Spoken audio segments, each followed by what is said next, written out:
할렐루야. 우리 옆에 분들과 함께 축복하겠습니다. 주님 안에서 조금 더 행복합시다. 예수 믿는 재미가 저는 여러분들에게 매일매일 새롭게 있기를 주님의 이름으로 축복을 드립니다. 하루하루 우리가 지내면서 일상이 반복되어지는 것 같지만, 그러나 그 반복되어지는 삶의 현장에도 우리가 누릴 하나님의 복이 반드시 있습니다. 우리가 만나는 사람들이 매일매일 똑같은 것 같은데 그 만남 속에도 우리가 누려야 할 하나님의 복이 반드시 있는 줄로 믿습니다. 어제 읽었던 성경 말씀이 오늘 읽다 보면 그 말씀 가운데 또 새롭게 하나님이 내게 주시는 위로가 있고 능력이 임하는 줄로 믿습니다. 그렇게 우리는 하나님의 은혜 안에 삽니다. 그래서 예수를 믿는다는 것이 참 재밌고, 예수를 믿는다는 것이 행복하고, 예수를 믿는다는 것이 내일을 향하여 기대할 수 있기 때문에, 그래서 참 감사하고, 그 하나님이 너무도 우리에게는 뭘로 표현할 수 없을 만큼 참 하나님 감사합니다라는 이 말밖에는 할 수밖에 없는 것 같습니다. 지나면 지날수록 돌아보면서 그 하나님의 은혜의 흔적들이 우리의 삶 가운데 매일 새로워지는 것을 보게 됩니다. 우리가 지금 야고보서를 강해를 하고 있습니다. 야고보서를 강해하면서 오늘 세 번째 시간인데, 우리 첫 번째 시간에는 인내에 대한 부분을 나누었습니다. 그 인내가 온전한 믿음을 이룬다라고 우리는 말씀을 통해서 보았고요. 그리고 두 번째 우리가 보았던 4절에서 11절에 있는 내용을 통해서 우리는 시험에 대하여, 지혜에 대하여 우리는 말씀을 보았습니다. 우리 믿음의 사람들이 어떻게 이 세대를 지혜롭게 살아갈 것인가, 그 지혜가 우리에게 있는 것이 아니라 전능하신 하나님께로부터 온다는 사실을 우리는 보았고, 그 지혜를 얻기 위하여 우리는 하나님께 기도해야 함을 말씀을 통해서 보았습니다. 그렇게 인내, 지혜를 이야기하고, 오늘 본문에서는 또 시험에 대한 부분을 이야기를 하고 있습니다. 특별히 이 시험에 대한 부분을 우리가 이해하기 위해서 이 시험이라고 하는 이 단어의 의미를 조금 더 우리는 깊이 먼저 본문 속에서 보기를 원합니다. 오늘 본문 말씀 12절에 있는 내용부터 18절에 있는 내용까지에는 시험이라고 하는 단어가 반복해서 등장합니다. 그런데 반복해서 등장하고 있는 이 시험이라고 하는 단어가 같은 의미로 쓰여진 것이 아니라 영어 성경에 보면 두 가지의 내용으로 분리가 되어져 있습니다. 앞에서 시작할 때의 이 시험이라고 하는 12절의 내용과 13절에 나타나고 있는 시험이라고 하는 이 단어의 의미가 다르다라고 하는 사실입니다. 먼저 12절에서 이야기하고 있는 시험을 참는 자는 복이 있나니 그랬습니다. 여기에서는 이 시험을 참으면 복이 있다, 다시 말하면 이 시험은 너희가 참아야 한다, 인내해야 한다라고 이야기합니다. 여기에서 말하는 시험은 영어 성경에 보면 테스트라고 이야기를 하고 있습니다. 이 말을 달리 표현하면 시련이라고 표현하면 아마 좀 더 좋을 것 같습니다.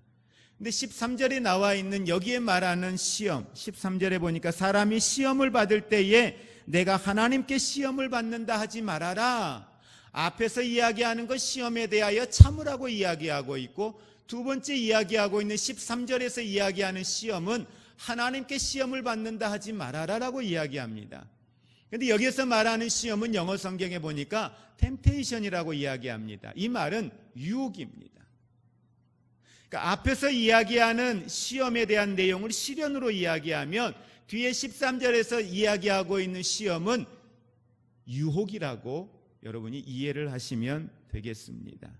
이 말을 좀 더 구체적으로 보면 시련이라고 하는 것은 하나님께서 성도들에게 환경을 통하여서 주는 여러 가지의 고난과 여러 가지의 상황을 통하여서 우리들이 그 가운데 인내를 이루고 그 인내 속에 우리들의 믿음이 더 성숙하고 하나님 앞에 믿음으로 나아가기를 원하는 하나님의 일하심의 손길이 그 안에는 담겨져 있습니다.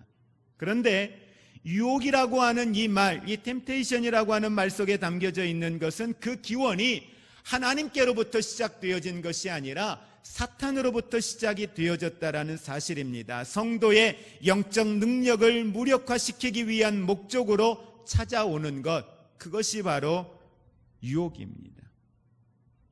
자, 그러면 야고보서의 이 5절에서 8절까지에 하나님께서 지혜를 구하라, 야고보가 지혜를 구하라고 이야기를 하고 있습니다. 그런데 지혜를 구하라고 요청하고 있는 이 내용의 의미가 오늘 우리가 본문에서 보고 있는 이 유혹이라고 하는 이 부분과 연결시켜서 우리는 말씀을 보아야 할 것입니다. 지혜를 가지면 고난이 오는 목적을 알게 됩니다. 그 고난 속에서 일하시는 하나님의 마음, 하나님의 계획을 볼 수 있습니다. 그렇기 때문에 말씀에 있는 것처럼 그 고난을 온전히 기쁘게 여길 수가 있습니다. 그리고 인내를 완성할 수가 있지요. 그러면서 우리는 더 나아가 그 하나님을 기대할 수가 있습니다. 그런데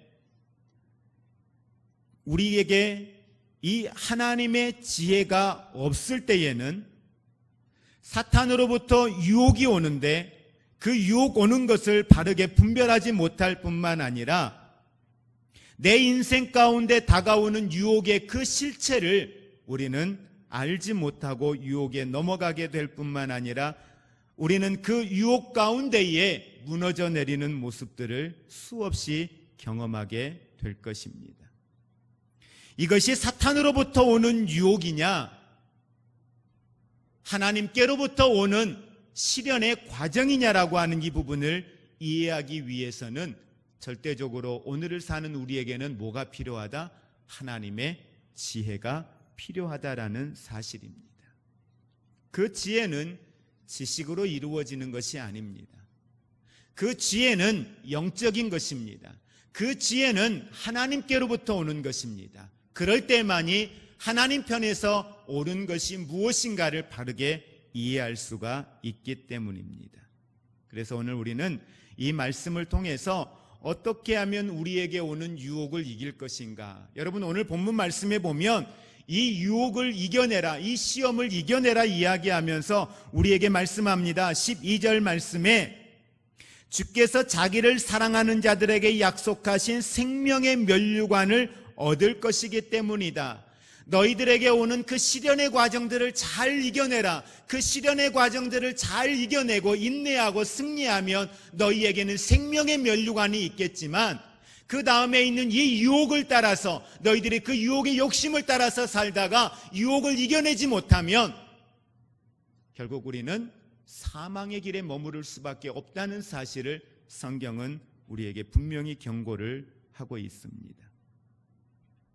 자, 여기서 그런데 우리가 한 가지 짚고 넘어가야 할 게 있습니다. 12절에 있는 말씀입니다. 11절과 12절에 있는 내용을 보면 앞에서 우리에게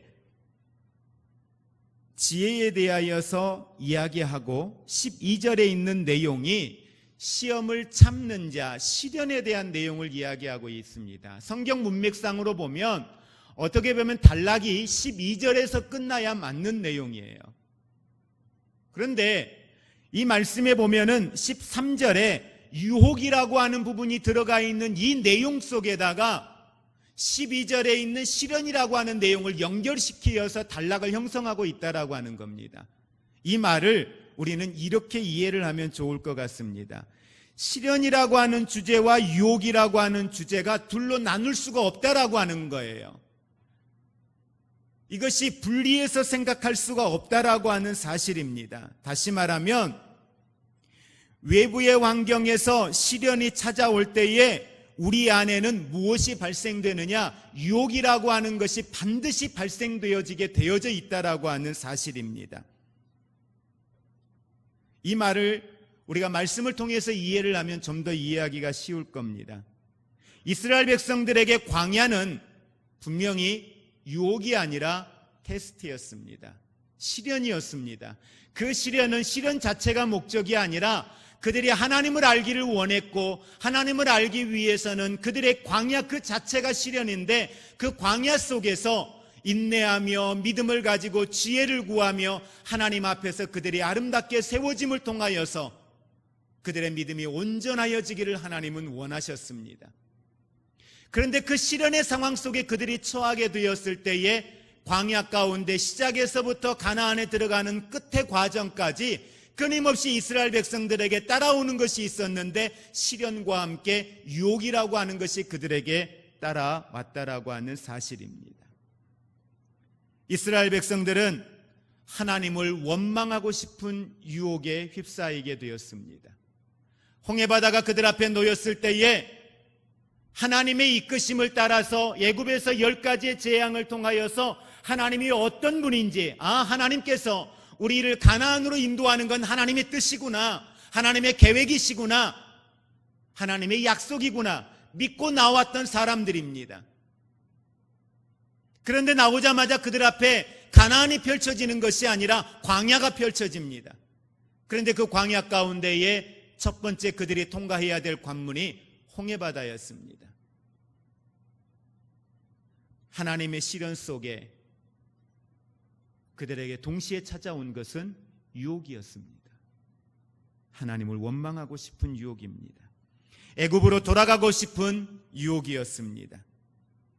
하나님께서 그들에게 만나와 메추라기를 주십니다. 먹을 것을 주시었습니다. 날마다 그날 먹을 것은 그날 족하다고 하였습니다. 그런데 그 시련 앞에, 먹는 문제에 대한 시련 앞에 그들에게 또 유혹이 찾아옵니다. 내일이 보장될까? 오늘 내 앞에 있는 이 만나가 내일도 내가 먹을 수 있을까? 이 유혹을 이겨내지 못했던 사람들은 몇 날 먹을 것을 거두어 드렸습니다. 모세가 시내산에 올라가서 하나님과 대면하고 기도하고 있을 때에 이스라엘 백성들에게 유혹이 찾아왔습니다. 하나님이 보이지 않는 겁니다.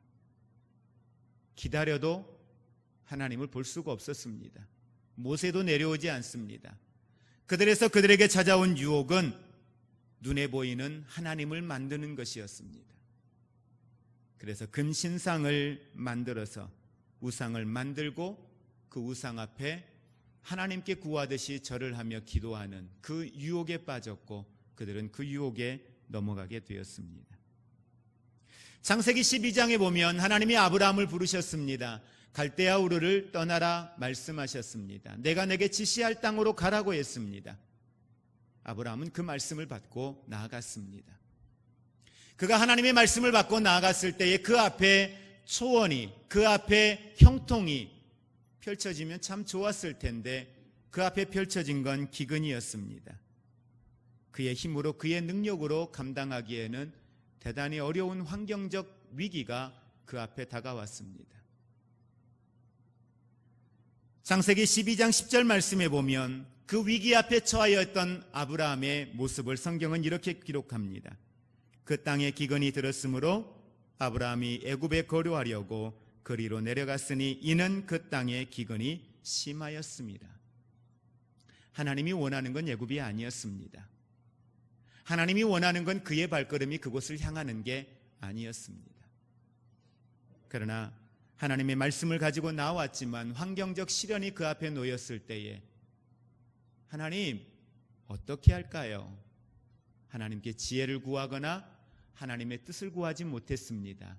눈에 보기에 좋은 그 유혹 앞에, 그 기근이라고 하는 시련 속에, 애굽이라고 하는 그 유혹에 오늘 아브라함은 넘어가게 됩니다. 유혹은 하나님이 주시는 시련 속에 지혜와 인내를 포기하고 쉬운 길, 편안한 길을 선택하는 순간 우리에게 찾아오게 됩니다.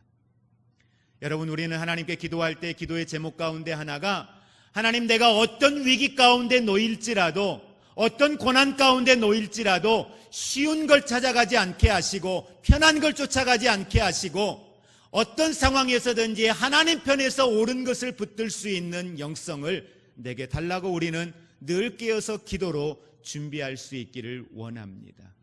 어떤 상황에서든지 눈에 보이는 것을 따라가는 것이 아니라 하나님의 말씀의 법을 따르기 위하여 깨어 기도할 수 있기를 주님의 이름으로 축복을 드립니다. 하나님의 뜻을 기다리기보다 내 뜻과 내 생각대로 그 문제를 해결하려고 하는 순간 유혹은 우리 안에 찾아오게 됩니다. 오늘날 많은 사람들이 경제적 어려움을 호소합니다. 돈이 없으면 세상에서 살기 어렵다라고 말합니다. 맞는 것 같습니다. 그러나 맞는 말은 아닙니다. 그래서 사람들은 유혹을 선택합니다. 하나님의 채워주심과 하나님의 돌보심을 구하며 먼저 그의 나라와 그의 의를 구하며 나아가기보다 부를 쌓기 위하여, 경제적 문제를 해결하기 위하여 자신의 시간을 투자합니다. 자신의 젊음을 투자합니다. 그런데 우리 기억해야 합니다.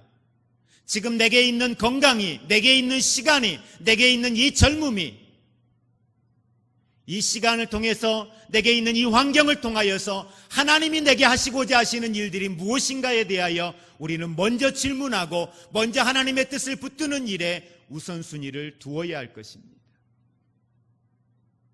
그럴듯한 상황을 합리화하며 우리는 그 유혹에 쉽게 넘어지는 모습을 보게 됩니다. 그러면서 말합니다. 어쩔 수 없잖아요. 근데 여러분, 하나님의 채워주심을, 하나님이 붙드심을, 그 나라 그 의를 구하였을 때에 하나님이 물불들 그 안에 채워주시는 하나님의 역사를 왜 우리는 경험하지 못합니까? 약속인데요. 그 하나님이 살아계시고 그 하나님이 능력으로, 그 하나님이 권세자로 풍성케 하시는 하나님의 은혜와 능력을 가지고 우리 안에 함께 하시는데요.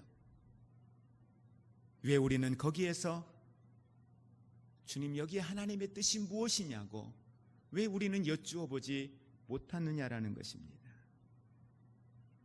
여러분의 인생에 시련이 찾아올 때에 여러분은 무엇을 선택하시겠습니까? 하나님께서 여러분을 영적으로 성장시키고 그 결과 생명의 면류관을 얻는 기회로 여러분 그 시련을 삼으시겠습니까? 기회로 삼으시겠습니까? 아니면 사탄의 유혹을 선택하여서 영적 무력함과 결국 여러분 하나님이 주시는 놀라운 그 기회를, 그 의미를 날려버리고 오늘을 여러분의 의지대로 살아가시겠습니까? 사탄이 주는 유혹을 이제 우리는 이겨낼 수 있고 인내하며 하나님이 약속하신 그 약속을 받아 누릴 수 있는 하나님의 사람들이 되시기를 주님의 이름으로 축복을 드립니다.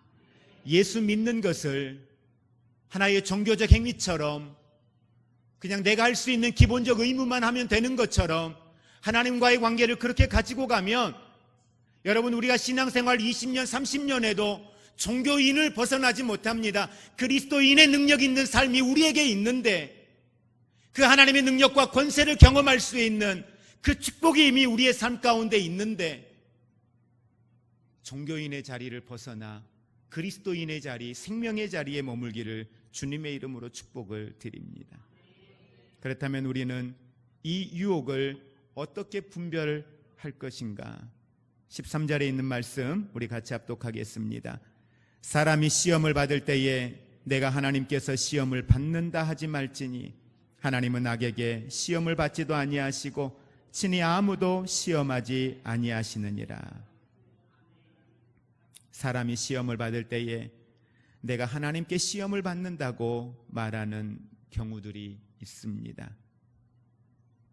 그건 분별이 되지 않기 때문이죠. 하나님은 절대 우리 유혹하지 않습니다.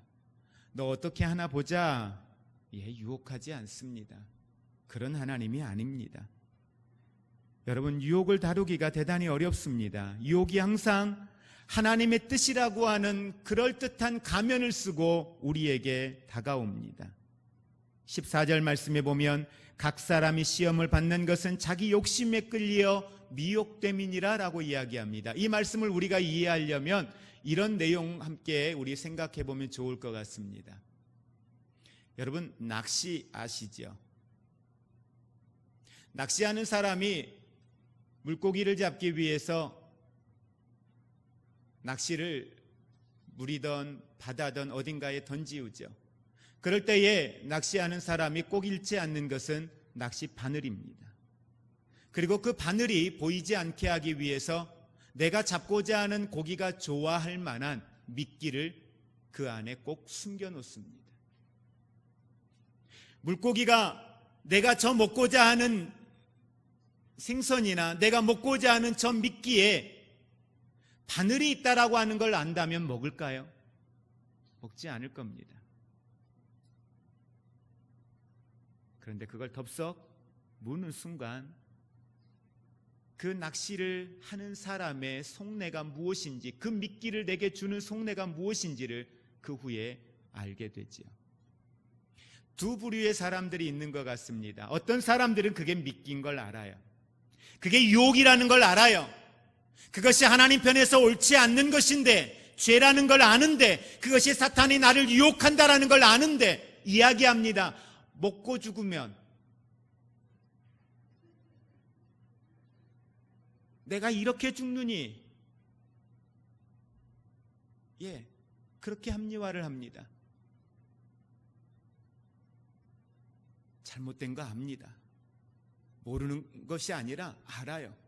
그런데 그걸 문단 말이에요. 거기를 간단 말이에요. 그 일을 행한단 말이에요. 그걸 선택하고 살아가요. 사탄이 나를 잡기 위하여서 그 낚싯바늘에다가 내가 좋아하는 미끼를 걸어서 내게 던진다라는 걸 아는데도 주저하지 아니하고 그걸 덥석 문다는 거죠. 어떤 이는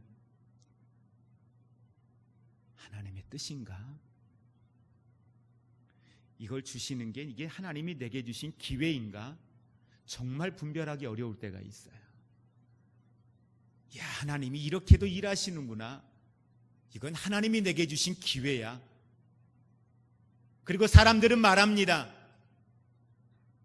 사울과 다윗이 동굴 속에 같이 들어있을 때에 누가 보아도 다윗은 의로운 사람입니다. 사울은 폭군입니다. 다윗과 함께 했던 사람들이 이건 당신이 하나님에게 준 기회라고. 기회죠.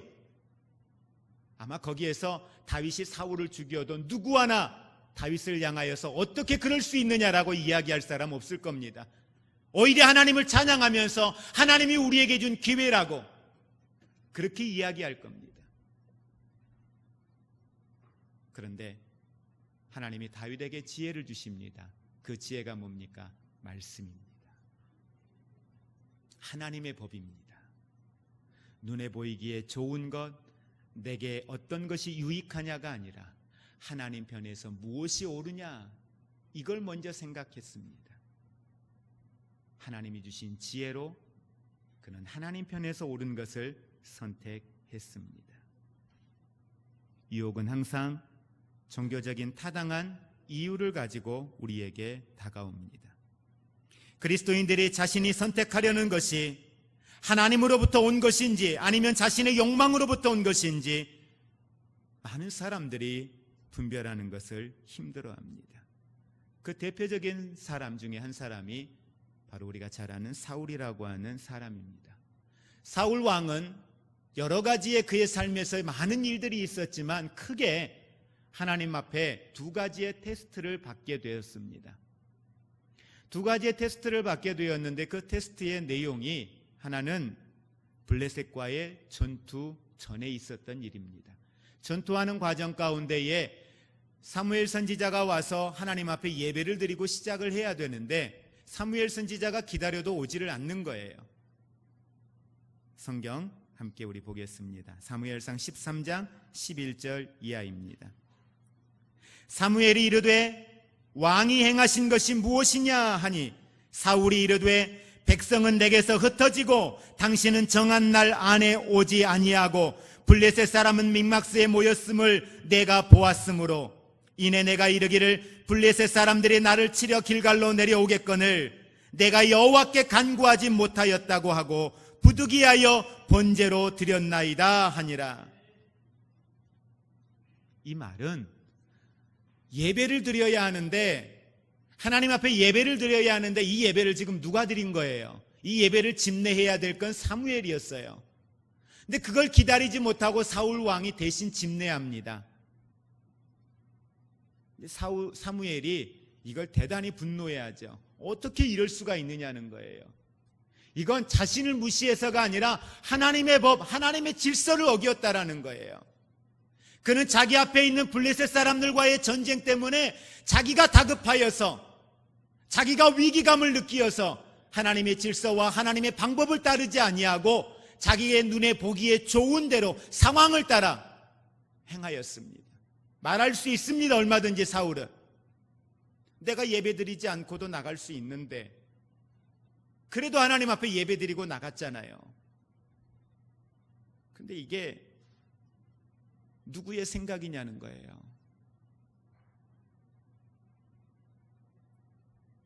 또 하나가 아말렉과의 전투입니다. 하나님은 사무엘을 통하여 아말렉과의 전투에서 아말렉의 모든 것을 다 멸하라고 분명히 명령을 하셨습니다. 그런데 사울 왕은 전리품을 남겨왔습니다. 살찐 양, 소들을 남겨왔습니다. 그리고 하는 말이 사무엘상 15장 20절 이하에 사울이 사무엘에게 이르되 나는 실로 여호와의 목소리를 청종하여 여호와께서 보내신 길로 가서 아말렉 왕 아각을 끌어왔고 아말렉 사람을 진멸하였으나 다만 백성이 그 마땅히 멸할 것 중에서 가장 좋은 것으로 길갈에서 당신의 하나님 여호와께 제사하려고 양과 소를 가지고 왔다라고 이야기를 합니다. 뭘 위해서 가져왔다고요? 하나님께 예배드리기 위해서 가져왔다라고 이야기합니다. 여러분 같으면 어떠세요? 이런 유혹 받지 않겠습니까? 예. 근데 하나님의 말씀은 뭐였어요? 다 어떤 것도 남기지 말아야 했어요. 그래서 하나님은 사무엘을 통하여 하시는 말씀이 여호와의 말씀을 청종하고 여호와의 말씀을 듣는 것이 뭐보다 낫다? 그 수양의 기름보다 낫다라고 이야기를 하는 것입니다. 하나님은 우리에게 말씀합니다. 내가 뭘 원하지? 나는 너에게 뭐라고 이야기했지?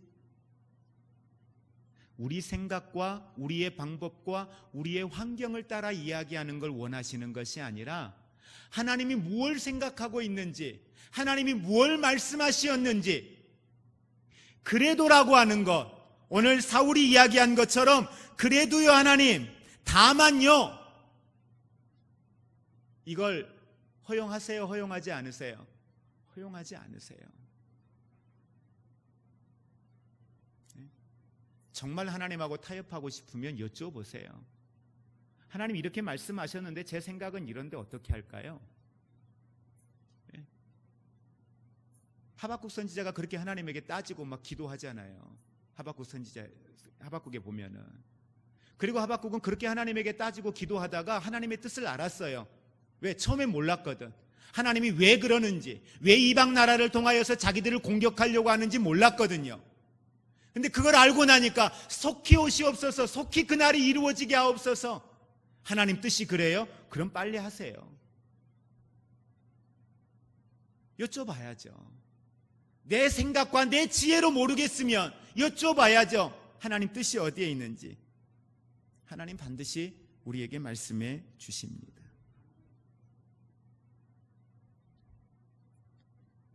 이렇게 종교적인 가면을, 하나님의 음성이라고 하는 거짓 가면을 쓰고 우리에게 찾아오는 사탄의 유혹 앞에 여러분, 우리는 깨어있기를 원합니다. 깨어서 하나님의 뜻이 무엇인가에 대하여 분별할 수 있기를 원합니다. 그래서 우리는 이 유혹을 분별하기 위하여 어떻게 하면 이 유혹들을 분별해낼 수 있을 것인가. 자, 14절에 있는 말씀 함께 보겠습니다. 오직 각 사람이 시험을 받는 것은 자기의 욕심에 끌려 미혹됨이니라 라고 말씀을 하고 있습니다. 우리는 어떤 상황 가운데 충동과 욕구가 일어날 때에 이것이 어디로부터 오는 것인가에 대하여 물어야 합니다.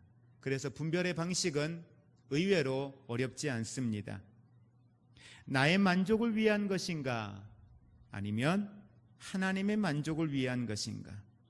나의 결정과 선택이 나의 기쁨을 위한 것인가? 하나님의 기쁨을 위한 것인가를 알면, 질문해 보면 쉽습니다. 그런데 여기에서 더 성숙해지면 하나님이 기뻐하는 것이 무엇이? 하나님이 원하는 게 무엇이? 이 질문에 들어가야 되죠. 일반적인 질문에서는 내가 지금 말하려고 하고 내가 선택하려고 하고 내가 결정하려고 하는 것이 하나님께 기쁨이 되나? 하나님이 보시면 좋아하실까? 여러분, 질문에서 아니라고 한다면 멈춰야 합니다. 빨리 멈춰야 합니다. 사울처럼 이 양, 소 하나님께 이 번제 드리기 위함인데 그럼 하나님 좋아하시지 않을까? 라는 마음이 왔다면 멈춰야죠. 여쭤봐야죠. 왜? 하나님이 사울이 이야기한 것처럼 다 멸하라고 하셨지요. 그런데 다만 내 백성들이 이러이러해서 이러이런 걸 남겼네요 라고 이야기하잖아요. 다만이라는 말을 넣으면 안 되는 거죠. 다만이라고 하는 말을 해야 되는 그 상황에서 하나님께 하나님이 이렇게 말씀하셨는데 이러이런 게 있네요. 하나님 어떻게 할까요? 여쭈어야죠. 그게 질서지요. 그게 하나님 편에서 옳은 것이 무엇인가를 찾는 믿음의 신앙의 모습이죠. 유혹의 기는 결과는 성경에 보면 15절 말씀에 욕심이 잉태한 즉 죄를 낳고 죄가 장성한 즉 사망을 낳느니라. 욕심, 유혹은 결과는 사망을 낳는다라고 성경은 이야기를 하고 있습니다. 여러분, 유혹의 종착역, 유혹의 마지막 사망입니다. 그러나 하나님의 테스트, 하나님이 우리에게 허락하신 이 테스트를 잘 통과하고 하나님의 방법으로 하나님의 말씀으로 나아가게 되면 이 하나님의 테스트는 믿음의 시련이 되어 인내를 만들고 인내가 완성되어지고 온전하여져서 우리로 하여금 조금도 부족함이 없는 인격이 된다라고 성경은 이야기합니다. 다시 말하면 성도가 고난 속에서도 인내하면 믿음을 지킬 수 있는 오늘 그 이유가, 고난 가운데에도 믿음을 지켜야 하는 그 이유가 무엇인가? 바로 그건 하나님이 우리에게 약속하신 하나님의 놀라운 축복입니다. 그래서 욥은 나의 가는 길을 오직 그가 아시나니 그가 나를 단련하신 후에는 내가 정금처럼 나오리라 라고 말씀을 하고 있습니다. 믿음으로 인내하면 하나님이 내게 주시는 복이 무엇인가? 그러나 유혹을 따라 살며 유혹을 이기지 못하였을 때 결과는 무엇인가? 사실 우리들 스스로가 너무도 잘 알고 있습니다. 그러므로 여러분, 믿음으로 인내하며 살 것인가? 욕망으로 유혹을 따라 살아갈 것인가? 결국 그것은 함께 우리 따라하겠습니다. 무엇을 내가 보고 있느냐? 내가 지금 무엇을 보고 있느냐에 따라서 달라지는 것 같습니다. 여러분은 무엇을 보고 계십니까? 여러분의 눈에는 무엇이 보입니까? 무엇을 보고 따라가느냐에 따라서 우리의 삶의 방향은 달라집니다. 저는 여러분들이 하나님의 일하심을 볼 수 있는 영의 눈이 열려지기를 주의 이름으로 축복을 드립니다. 저는 여러분들이 아람 군대를 보는 것이 아니라 아람 군대를 둘러싸고 있는 여호와의 군대를 볼 수 있는 영의 눈이 열려지기를 주님의 이름으로 축복을 드립니다. 우리의 삶의 현장에는 끊임없이 아람 군대가 나를 둘러싸는 것처럼 고난과 위기가 연속입니다. 계속해서 이 삶은 우리에게서 반복되어질 겁니다. 그럴 때마다 좌절하고 절망하고 낙심하며 살 겁니까? 그러나 그 아람 군대를 둘러싼 여호와의 군대가 내 눈에 보인다면 우리는 오히려 하나님이 행하실 일들을 기대하며 기뻐하며 감사하며 믿음으로 오늘 인내하며 승리하게 될 줄로 믿습니다. 말씀을 정리합니다. 정말 우리에게 오는 이 유혹을 이겨내기 위해서 우리에게 필요한 것이 하나가 있습니다. 바로 그것은 함께 우리 따라 볼까요? 진짜를 만나면 유혹은 힘을 잃게 된다. 자, 16절 말씀 한번 보시기 바랍니다. 16절, 17절 같이 합독합니다. 내 사랑하는 형제들아, 속지 말라. 온갖 좋은 은사와 온전한 선물이 다 위로부터 빛들의 아버지께로부터 내려오나니 그는 변함이 없으시고 회전하는 그림자도 없으시니라. 아멘. 내 사랑하는 형제들아, 속지 말라. 뭐예요? 유혹에 속지 말라는 거예요. 여러분, 유혹에, 육체의 욕심을 따라 유혹받아 살아가면 우리가 사는 날 동안의 삶은 어떤지 모르겠어요. 그러나 그것의 결국은 하나님이 원하는 것이 아니기 때문에 사망이라고 분명히 우리에게 말씀합니다. 여러분, 오늘 성경은 우리에게 분명히 말씀합니다. 진짜를 만나면 이 유혹의 욕심을 이길 수 있다. 그러니 너희는 속지 말라. 속지 말고 뭘 붙들어라? 진리를 붙들어라. 속지 말고 너희는 생명을 붙들어라. 그 생명이 뭐냐? 17절, 온갖 좋은 은사와 온전한 선물이 다 위로부터, 누구로부터? 하나님께로부터 우리에게 온다라고 말씀을 하고 있습니다. 그분은 변함이 없는 분이라고 말씀하고 있습니다. 그분은 변치 않는 모습으로 우리의 인생 가운데 함께 하시는 하나님이시라고 말씀을 하고 있습니다. 진짜를 만나면 가짜는 힘을 얻게 됩니다. 예수님 공생의 사역 가운데에 귀신 들린 자들 앞에 나아갔을 때에 악한 영들의 세력이 예수 그리스도를 만남으로 말미암아 그들이 두려워 떱니다. 그들이 떠나가는 역사들이 일어납니다. 왜냐하면 생명의 주인 진리가 무엇인지를 알기 때문에 그 진리 앞에서는 악한 영들의 세력은 떠나가게 되어져 있습니다. 그렇기 때문에 오늘 우리에게 필요한 것은 진짜를 만나는 것입니다. 그 진리가 내 안에 충만해지는 것입니다. 말씀이 내 안에 충만해지는 것입니다. 우리의 욕구는 세상의 불량품에 너무도 익숙해져 있습니다. 거짓된 소리에 너무도 익숙해져 있습니다. 여러분, 진리를 아는 기쁨을 누리시기를 주님의 이름으로 축복을 드립니다. 진리가 얼마나 내게 행복을 주는지를 경험할 수 있기를 주님의 이름으로 축복을 드립니다.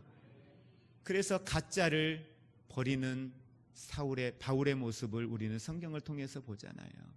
그게 진짜인 줄 알았어요. 바울이 말한 것처럼 그게 내게 유익한 것이라 그랬어요. 과거에 자기의 삶을 유익하게 했던, 자랑할 만하게 했던 것이라고 이야기했어요. 그러나 그가 진짜를 만나고 나니까 이게 가짜라는 걸 알게 된 거예요. 그런데 내가 진짜를 내 안에 더 채우기를 원하는데 가짜를 버리지 않으면 진짜를 내 안에 채울 수 없다는 걸 알게 됩니다. 그러니 이 가짜를 하나하나 배설물처럼 버리기를 시작을 한 거예요. 그리고 예수로 내가 충만해지기를 원하는 바울의 모습을 우리는 성경을 통해서 보게 됩니다.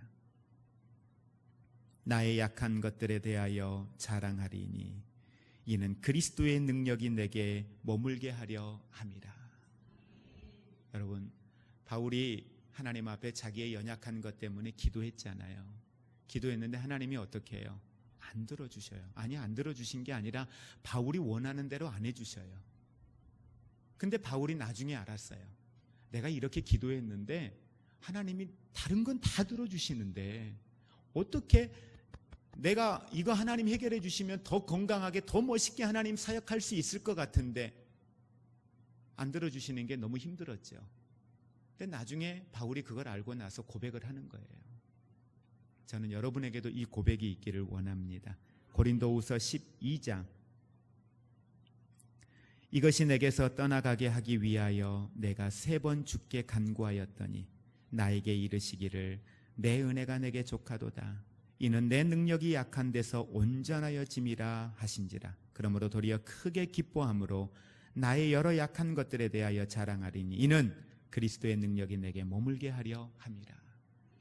하나님, 내 이 약한 것 하나님이 치료하지 않으시고 하나님이 해결해 주지 않으신 이유를 알았습니다. 나는 비록 힘들지만 이 약한 것 때문에 하나님의 능력을 내 안에 경험할 수 있고 하나님의 도우심을 경험할 수 있고 하나님의 더 큰 은혜를 경험할 수 있다면 이것 때문에 내가 고통이 있을지라도 이것 때문에 내가 불편할지라도 주님, 나는 내 이 약함 속에 임하시는 하나님의 은혜를 더 사모합니다. 그래서 그걸 오히려 더 기뻐하고 그것을 즐거워하며 오히려 그것이 내 안에 머물기를 원하는 바울의 아름다운 신앙의 고백을 보게 됩니다. 어떠한 환경이든지 빛들의 하나님, 우리의 그 아버지 앞에 나아가면 여러분, 그 하나님께 구하며 기도하면 하나님은 우리를 붙드실 것입니다. 우리를 도우실 것입니다. 구하라 찾으라 두드리라 하셨습니다.